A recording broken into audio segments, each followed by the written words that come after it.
At DSW, we ask the important questions, like, what shoes are you going to wear? Whether you're prepping for wedding season, festival season, or just planning the ultimate vacay, the right shoes can make or break an RSVP. So own the moment. You've got big plans, and we've got just the shoes. At the perfect price, of course. Get ready to get ready with Designer Shoe Warehouse. Head to your DSW store or dsw.com today and let us surprise you. Hey, everybody. Welcome to Fresh Take from What Fresh Hell, Laughing in the Face of Motherhood. This is Amy. Today, I'm talking to Mara Glatzel. She's an author, intuitive coach, and host of the podcast Needy. Mara helps humans stop abandoning themselves and start reclaiming their humanity through embracing their needs and honoring their natural energy rhythms. Her superpower is saying what you need to hear when you need to hear it. And she is here to help us believe in ourselves as much as she believes in us. Her new book is Needy, How to Advocate for Your Needs and Claim Your Sovereignty. Welcome, Mara. Oh, thank you so much for having me. I am so excited to be here. I am so excited to have you. I was just telling Mara before it started that my progress through this book was somewhat slowed, that I was stopping to circle, underline, transcribe. Seriously, like, this book is what I need right now. You say this book is for those of us who have needs, especially those of us who pretend we don't. I identify as a member of that group of people, as probably does everybody listening. Why is that? Why do we do this to ourselves? Yeah, what has been so funny about this book is that I didn't intend it this way, but just the title has become this litmus test for whether or not the book is for you, because people have feelings about the word needy. And either because we feel like we're way too much, or because we have, needs, I don't know them, like push them far away somewhere to the back of my life. And this happens for so many reasons, but ultimately we receive so many messages over the course of our lives about what it means to have needs and how that makes us appear to other people and how that impacts our sense of belonging or contribution or success. And with all of that messaging and that conditioning, it is little wonder that this is a supercharged topic for people.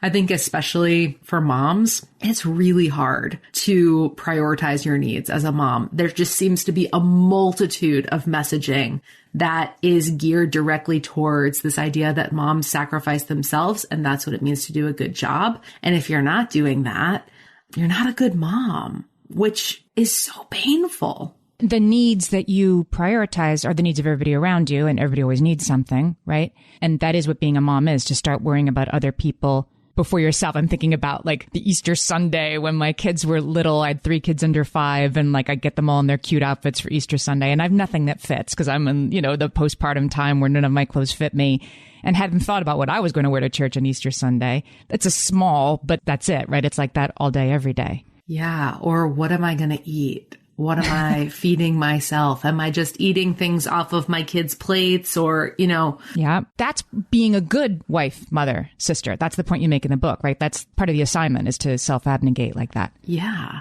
And that conditioning it comes at you from every angle. And it can be so challenging, even as you're burnt out, even as you're drowning in it, to pull yourself out and say, I need to matter here. Everything is falling apart because I haven't been advocating for myself. I haven't been prioritizing myself. And also that's what I'm teaching my kids to do. That's the piece that gets me and kind of keeps me up at night, is what am I teaching my daughters about what it looks like to be a mother? I take it as a high compliment that both of them talk about wanting to be mothers all of the time. I'm like, well, you must think I must make it look like it's a pretty good gig. That's good. Yeah. That's what you want for your life. But in that, I'm always thinking about, well, what kind of mother do I want you to be? What lessons do I want you to learn about what it means to certainly take care of the people in your life who you love, but also to consider yourself amongst the people that you love. Because if you don't, everything falls apart. I'm going to give you another quote that I like circled and triple underlined. You said, this book is for those of us trying to tend to our needs in the hidden corners of our lives. So we do sort of it does sort of creep in sometimes, the messaging, like, I kind of need to take care of myself a little bit here, but I have to do it over here in the corner at midnight, at 5 o'clock in the morning, right? Where nobody can see it. What do we think that's part of it? Yeah, the amount of mothers who I talk to who are trying to wake up earlier to have some sort of morning routine before their children wake up are many, many, many, many. And yes, absolutely. Sometimes the reality of your situation is that there's nobody to ask for help, or there's no way to tap out and get 5 minutes to brush your teeth or wash your face or do whatever it is that you need. That is true. But by and large, we're not asking for that time. And we're not believing that we deserve it, either because our kids' needs are so high or because we're a stay-at-home parent and we feel some kind of way about what that means that it's our job to be there for our kids all of the time and never have a break. And it's complicated. But what I do know is when I became a mother, my needs mattered more and not less, because my kids mattered. All of a sudden, I had these 2 children that mattered to me more than anything else in my life. And I want to be as present and emotionally regulated and fun and loving towards them as I possibly can. And that corners of my life piece, what it showed up for me is I was expecting the most of myself without giving anything to myself, anything that I needed in order to be emotionally regulated, in order to be present with my kids. And it took noticing, hey, when I just get out of bed, my 3-year-old jumps on me and I just kind of launch into my day. The puppy needs to go out. Things need to happen. And I don't take a minute to get dressed. I no longer live in an upstairs, downstairs, but I always call them my downstairs pajamas, which is like some sort of a leisure wear situation.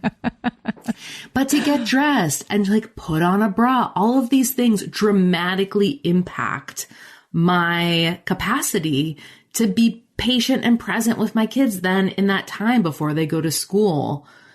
And that matters. It doesn't take a ton of time or energy to prioritize yourself in small ways. But I find that by and large, parents that I talk to are operating under the story of, oh, I'll take care of myself on the other side of. Right. Once she's in kindergarten, once he's potty trained, once. Which could be a decade of your life. Yes, yes. Speaking from the other side, I have kids in college. Yes, yes. It can be very far in the advancing as to like, let me just get this kid's driver's license behind us, whatever. Yeah, there's always something. And you make the point in the book that we do this to ourselves. Like, this can wait. This can happen only at 4:30 in the morning if I can manage to get up that early once in a while the needs of people around us are allowed to be non-negotiable. We will continue to serve those people's needs. My partners need to, work out 3 days a week or play golf or see friends for book club for dinner or whatever it is. We will further sort of put our own needs off because the needs of our 8-year-old or our spouse, those are non-negotiable. It's just our stuff that needs to wait. Absolutely. And this was hard for me to learn because I had been taught or had picked up somewhere along the way that if my needs mattered, somebody else would prioritize them for me, right? Somebody would read my mind, just know what I needed, redirect me back to myself, say something like, oh, you've been working so hard. Why don't you rest now? Why don't you take a nap? Why don't you take care of yourself? Which never happened. And so I was operating under this belief of, oh, my needs must not be that important. Nobody seems to be that concerned about my needs, so they must not matter.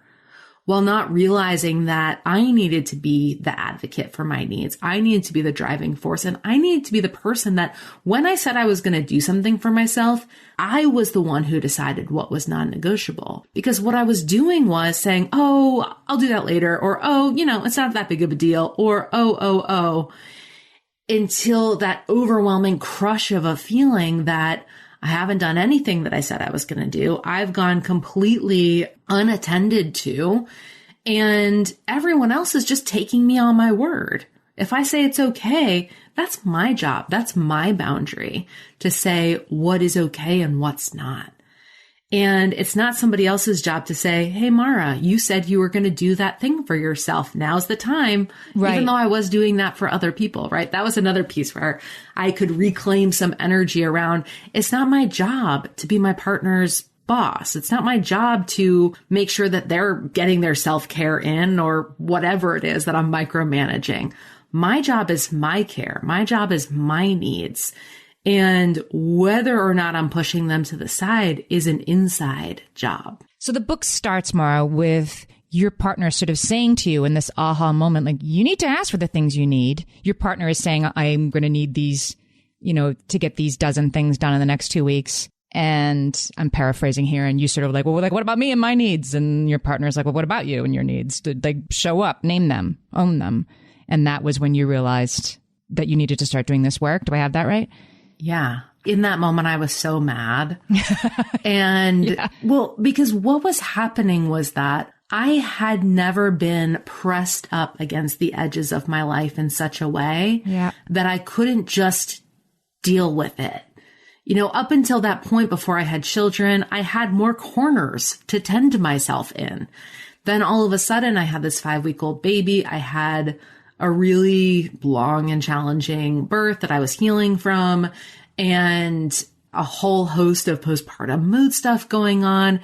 And I couldn't even figure out what to ask for. It was that overwhelming feeling of, I'm so snowed in. I don't even know what I need. I don't even have time to figure out what I need.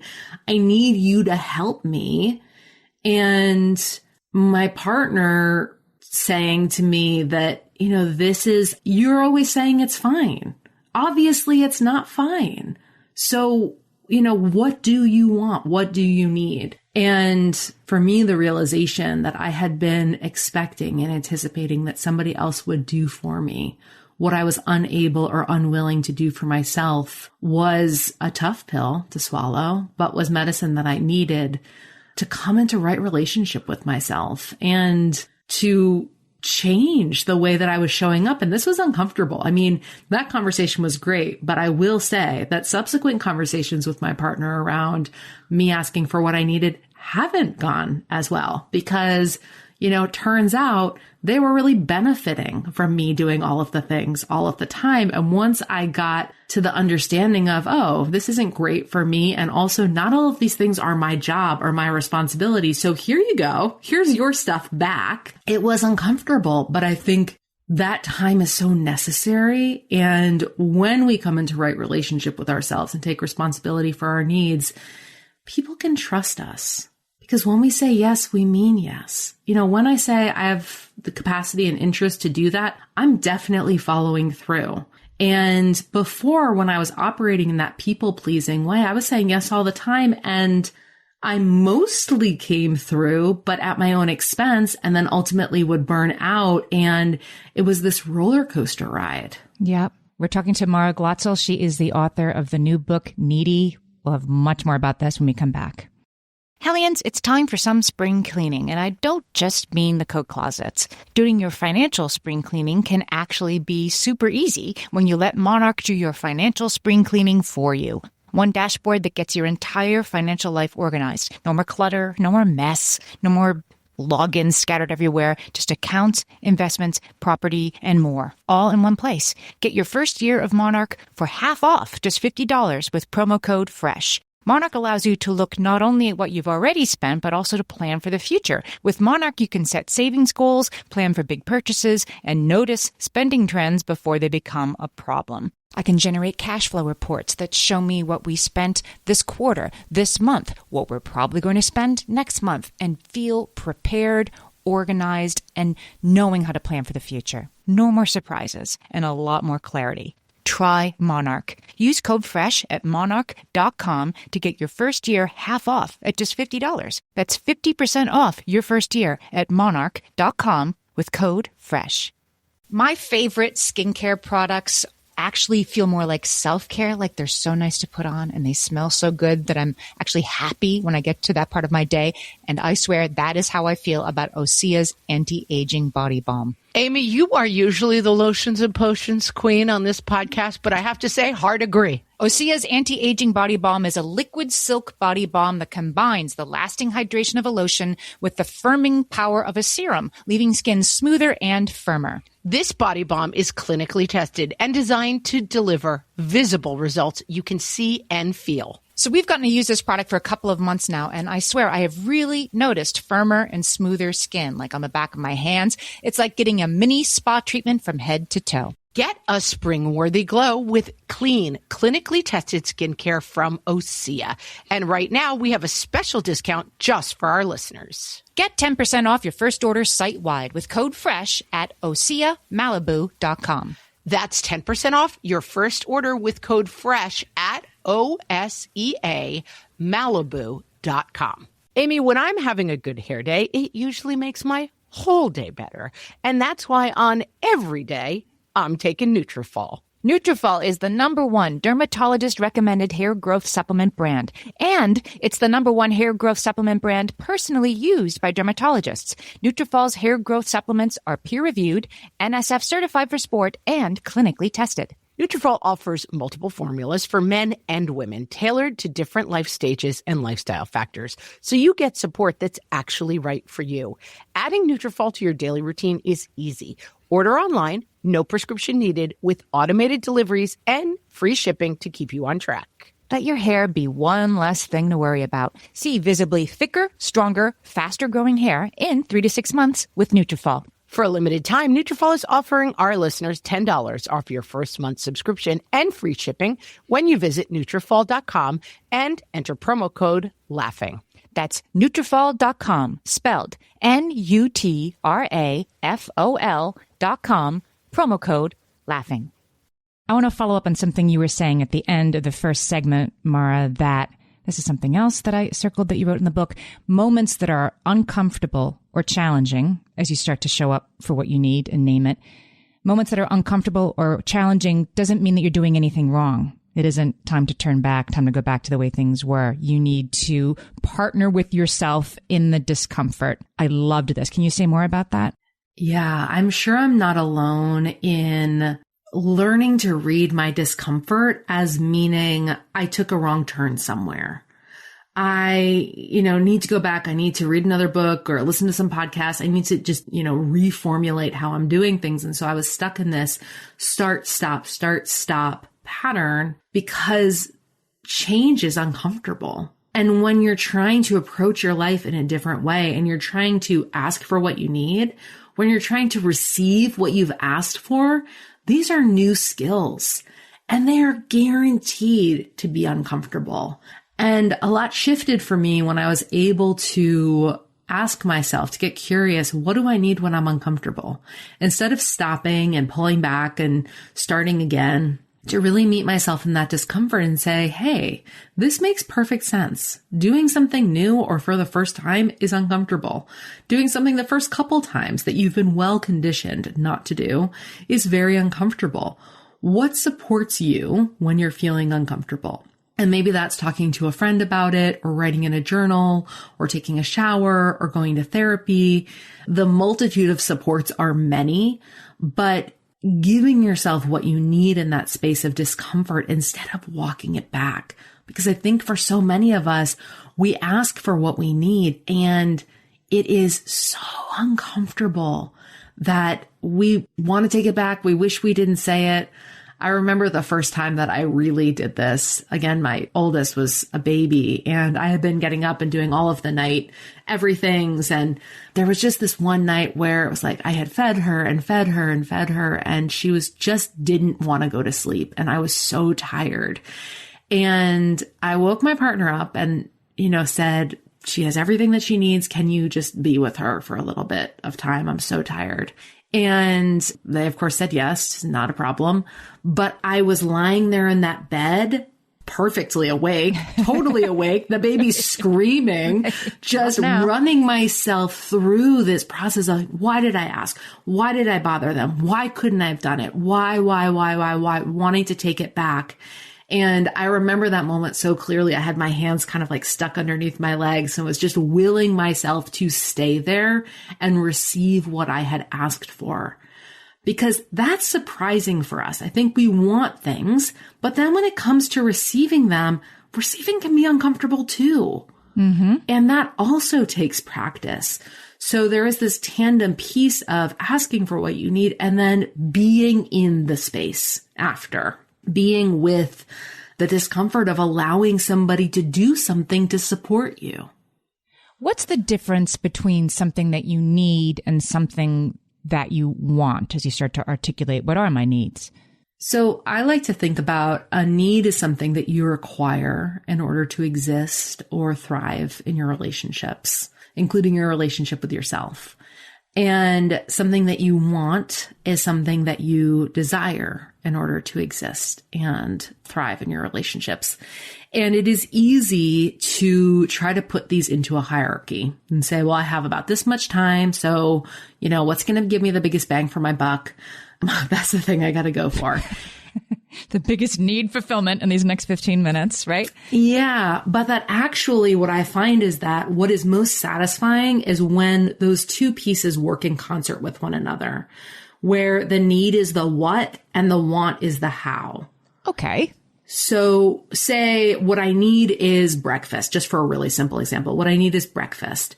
And the want is what I want for breakfast very specifically. And you may want to, have your favorite omelet from your favorite restaurant. And that might be inaccessible for you in that moment, but you could make some kind of facsimile omelet in your house. And that would be, maybe a less glamorous version of what you want, but still in that same vein. And this is how they work together, where the need is kind of, I have a need to know that I matter to you in a relationship, right? To feel seen. And how I want specifically to feel seen is that when I'm talking to you, you put down your phone and you look up at me and make eye contact. And for somebody else, that may not bother them quite so much. That bothers me deeply. So the want is the personalization part. We all have shared needs. We need to belong. We need to feel safe. We need rest. We need sustenance. We need love. We need celebration. But how the want hooks in is really delicious because the want is keyed into that. This is the particular flavor that I personally desire for this. And so you can play with that in really simple ways over the course of the day. What do I need right now? And how do I want it? And, we may have wants that, feel bigger or bolder than what we have time or energy resources for. We may have needs that feel the same way.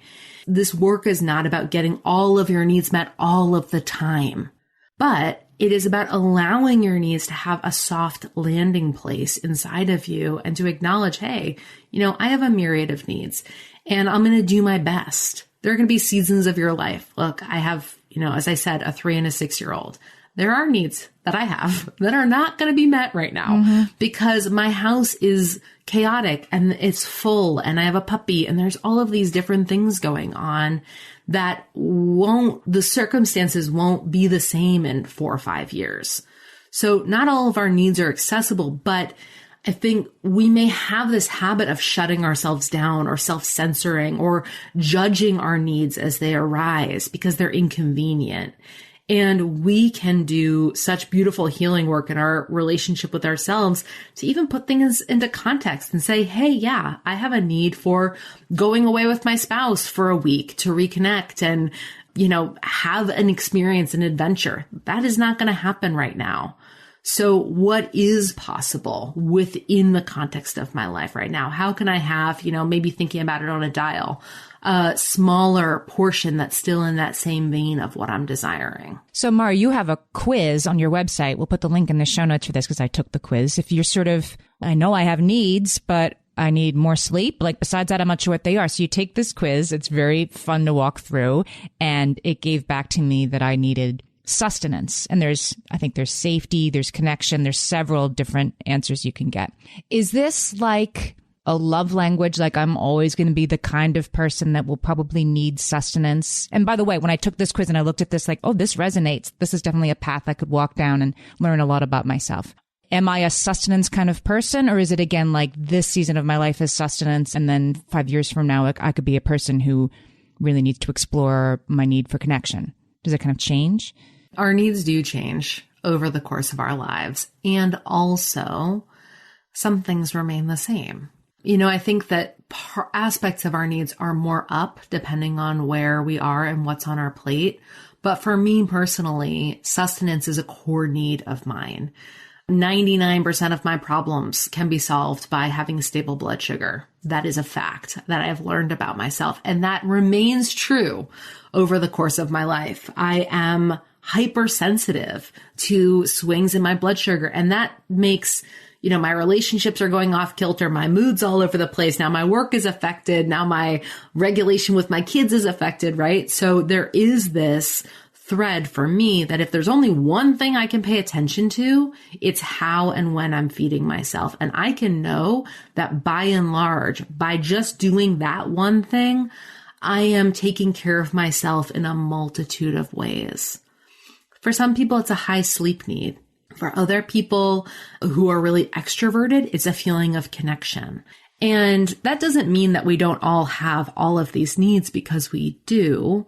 But there may be needs that are overwhelmingly present for us just based on our, unique physiology and lived experience up until now that really direct us towards a certain part of our lives and tell us, hey, you got to keep an eye on this. Things fall apart if I don't get enough rest. If I only do one thing for myself, getting as much rest as possible is going to have the biggest impact all in, which can be nice to know because we're spread thin and we want to know where to start and we want to know where to get the most bang for our buck. And that's human. We're talking to Mara Glatzel. She is the author of Needy, and we'll be right back. Amy, let me tell you about a magical place that is so exactly designed to be enclosed space, year-round fun for the whole family that I bet you already know what I'm going to say before I even say the name. Let's say it together on 3. 1, 2, 3. Great Wolf Lodge. You got it, Amy. My kids loved Great Wolf Lodge when we went. You probably already know that it has a huge indoor water park with a wave pool, lazy river, a bunch of massive water slides. But then your pack can hit the other attractions because, wait, there's more. Great Wolf Lodge has adventure-packed attractions like Magi Quest, a live-action game kids can play throughout the lodge, plus the Northern Lights Arcade. Spent some quality time there, so your kid who loves the lazy river and your kid who loves fantasy games will both have a great time. Great Wolf Lodge also offers great dining options and complimentary daily events like nightly dance parties, all under one roof. Unpack the car once and you're settled in to have fun. And with 22 lodges across the country, you're always a short drive away from adventure. We've both had such great times at Great Wolf Lodge, so bring your pack together at a lodge near you. Learn more at greatwolf.com and strengthen the pack. All my kids learned to swim when they were little. It was super important to me that they be confident and safe in the water. There was only one problem with that: taking them to swim lessons. I mean, the pools were freezing. There were always cranky adults doing laps right there. And it was definitely not, for any of us, what you would call fun. Amy, heard. But now there's Goldfish Swim School. Goldfish takes a really thoughtful approach to swim lessons, combining research-based teaching with a warm, kid-friendly environment that actually helps kids thrive in the water. Every detail at Goldfish is thoughtfully designed to create a golden experience, from shiver-free, warm indoor pools to comfy waiting areas for parents to professionally trained lifeguards on deck. Goldfish uses an approach called the science of swim play, which combines guided play with proven teaching techniques to help kids learn to swim, build water safety skills, and gain confidence, all at their own pace. Lessons are designed to meet kids exactly where they're at. If you've been thinking about swim lessons or just wondering where to start, this is a great opportunity. Right now, Goldfish Swim School is offering a waived membership plus your child's first lesson free at participating locations. Just visit goldfishswimschool.com/free to find a location near you and enroll using promo code FREE. That's goldfishswimschool.com/free, promo code FREE. Something else you brought up in this book that I wanted to make sure to address. We should do this work because we should, right? Not because I'm a better mommy when I get enough sleep, but because I'm a human being who needs sleep. That's enough of a reason. And we always try to reinforce that for our listeners, that the changes that you might consider are worth doing for yourself, not just for other people. However, you talk about in this book, and I hadn't really considered this, that when you don't address your needs, it negatively impacts people around you, and not just the people that you live with, but the people sort of below you in whatever hierarchies you might exist within. So can you walk us through that? Yeah, it is. I wanted to address the idea that sometimes self-care is talked about this as this privileged thing or navel gazing or something that is nice to have. And when we're thinking about the self-care that I talk about here, the self-care of meeting your needs is the necessary work of caring for yourself so that you have the capacity to live your life and do all of the things that you want to do with your time and your energy. And also that how you are in relationship with yourself determines how you are in relationship with everyone around you. I can't tell you the number of times where I've spoken to women who have said, I'm so much harsher, I'm so much more judgmental of myself than I am of anyone else. And I kind of doubt that. I think we're conditioned to know better than to say that we're judging other people. Yeah. But that those inhumane expectations that we have of ourselves are actually quite pervasive. And, those high expectations we're holding ourselves to that we can't live up to, we're also holding other people to, and they can't live up to them either. And so when we can do this work of allowing ourselves to be the humans that we are and softening into sometimes the discomfort or the frustration or the grief of coexisting with our humanity, the better capacity we have for being understanding for all of the people in our lives. Look, I run a business. I have a multitude of people who work with me in different ways. And if I wasn't allowing myself to be the human that I was, I wouldn't be in a position to understand that the people who work with me and for me have needs. And it's not always going to be perfect. It's not always going to be exactly on schedule. It's not always going to be exactly the way that we want it. And that the work that I do with myself impacts how much space I have for understanding that we're all doing the best that we can. We're trying really hard, and sometimes stuff happens. Mm-hmm. And so I think it is really important to understand how there is a global impact to this work. There is a piece of it that touches all of our relationships. And in terms of what we can expect from other people and allowing more humane and human standards, but also when it comes to forming authentic connection and having that emotional honesty in our relationships.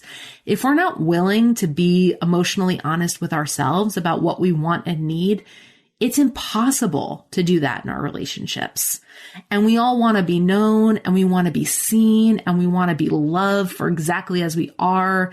And if we aren't allowing people to know us, which is really hard to do if you're not taking that time for self-reflection and self-connection, then we're never going to get that feeling. And I think that by and large, we feel pretty lonely. And we want to be seen. We want somebody to see how hard we're working. And that is something that we can offer first to ourselves and then bring that emotional honesty into our relationships. That's like the first step, as you say in the book, is self-responsibility, that you're responsible for your own care, right? And that means, I guess, sort of exploring, to use your example of like, maybe I am sort of holding people to higher standards than I realize. We can be kind of looked in the fog of, I'm too hard on myself, but there might be in others, they're picking up on that. Even if you don't perceive that, that doesn't mean they're not. But on the other hand, there can be other things that you've been told about yourself that are true about yourself, that are assigned to you. That can also be your work to say, like, that's actually not part of me and it never was, or it doesn't have to be. And how do you sort of decide which is which as you go through this?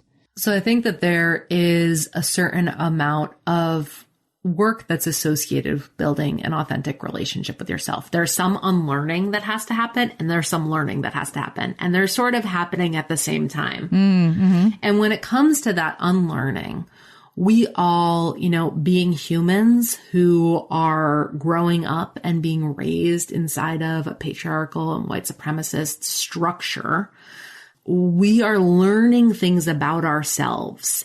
as it relates to what we are allowed to need, what we are allowed to want, what we are allowed to ask for, and our sexual identity, our gender identity, the size of our body, whether we're disabled or not. All of these things have impacts on our self-image because we are taught to see ourselves in a certain way in relation to them.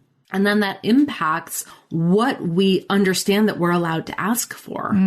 So there is this fair amount of unlearning that goes to see, for example, as a woman who grew up in a bigger body, who is queer, there are so many parts of me that I learned to apologize for on such a subconscious level. Because how this might be happening is just doing a little bit more, doing a little bit extra, being more of service. So there may be things that I have to unlearn, that there's nothing wrong with me as I am. And that suppressing my needs isn't this apology that I'm giving to the world for what? For being what? Right? And this learning piece of, okay, well, what am I even allowed to need? One of the reasons that I wrote this book is because I found that many of my clients would say, well, what do you need? And they would well, what's on the table? I mean, I don't know what's reasonable to ask for. What am I allowed to need? I don't have any role models for this. I don't have any scripts for this. Yeah. And so being in good community around talking about, hey, I have these needs, or this is how I feel. I think we're coming a long way. It's my hope that we're coming a long way because mothers really need spaces in particular where we can talk about what's really going on with us. It's one of the reasons this podcast is so fantastic, because it's such a resource for so many people to hear you guys just talking about your experiences in an open and honest way.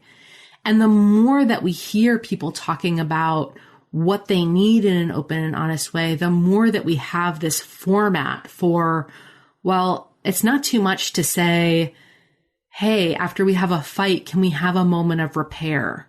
Because I feel like these fights just get thrown into the abyss and you act like you're fine and I'm not fine. Right. Can we have a hug? These things aren't too much to ask for. We've been talking to Mara Glatzel. She is the author of Needy, How to Advocate for Your Needs and Claim Your Sovereignty. Mara, I'm sure all of our listeners have been nodding their heads this whole time. So tell us where they can find your podcast, your book, and all of your work. Yeah, come hang out. You can find me at maraglatzel.com, which is where you'll find the quiz and the book. And you can come hang out with me on Instagram at Mara Glatzel. Okay, we'll put the links to all of that in the show notes. It has been such a pleasure to talk to you today, Mara. Thank you for being here. Thank you so much for having me. This was wonderful.